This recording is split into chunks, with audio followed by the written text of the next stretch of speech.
Josephine. I won't leave you waiting in between. And the cigarette you bummed from me is almost burning out. Bonjour à tous, on se retrouve aujourd'hui pour une vidéo explicative sur le boîtier SCT que j'utilise sur la Shelby et que j'utilisais sur Dark Snake. Alors le boîtier SCT c'est quoi? C'est un boîtier qui permet soit par soi-même, soit par le biais d'un programmateur aux États-Unis style Bama ou VMP, de générer des programmations, de pouvoir les installer sur son véhicule, de pouvoir lire les codes erreurs et également de pouvoir faire du delta logging, c'est-à-dire enregistrer les données du véhicule, ce qu'on verra dans la prochaine partie de cette vidéo. Pour pouvoir travailler sur le SCT, il est primordial de mettre celui-ci à jour.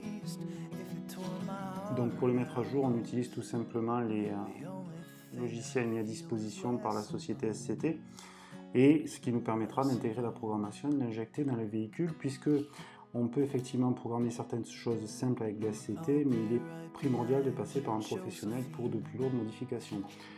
Donc sous Windows ou sur, on va chercher le device updater, ce qui va ouvrir les logiciels. Une fois que ceci est fait, on raccorde tout simplement le boîtier SCT à l'ordinateur via la prise USB et on clique sur les updates automatiques.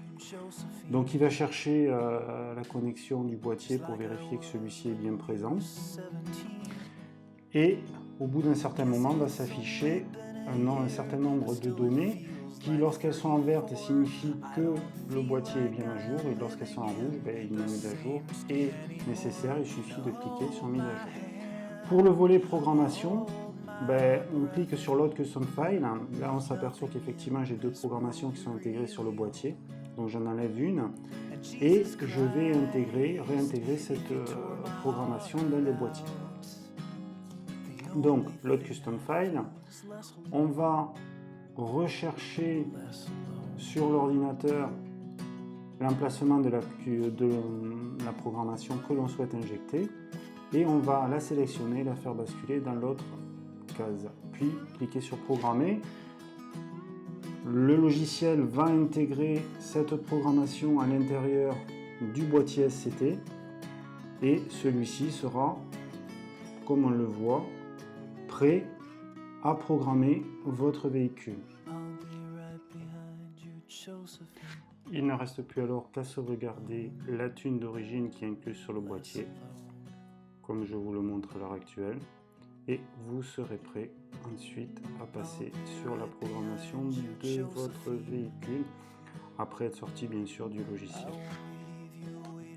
Donc une fois que tout cela est fait, on sera un véhicule, on raccorde le boîtier SCT directement à la prise OBD et vous allez pouvoir voir à l'écran tout simplement les étapes qui vont se succéder pour pouvoir intégrer la programmation dans le véhicule.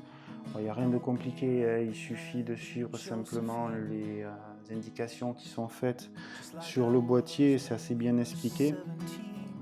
Il y aura une période où on va choisir de programmer son véhicule, c'est le but.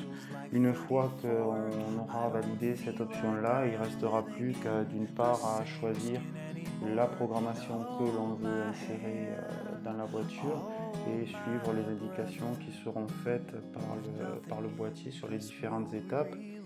Dans un premier temps, donc là on l'a effectivement un petit peu en accéléré parce que c'est assez barbant, mais dans un premier temps, on trouve la sauvegarde de la programmation d'origine, donc c'est très important de la faire.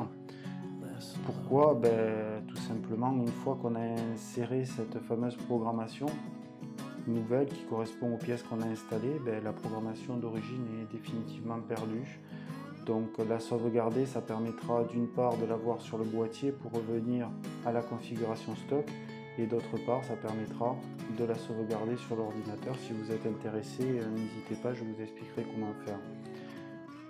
Par contre, donc une fois qu'on a fini la sauvegarde de la programmation d'origine, le boîtier va tout simplement insérer la programmation sélectionnée que l'on a injectée par le device updater dans l'ECU du véhicule.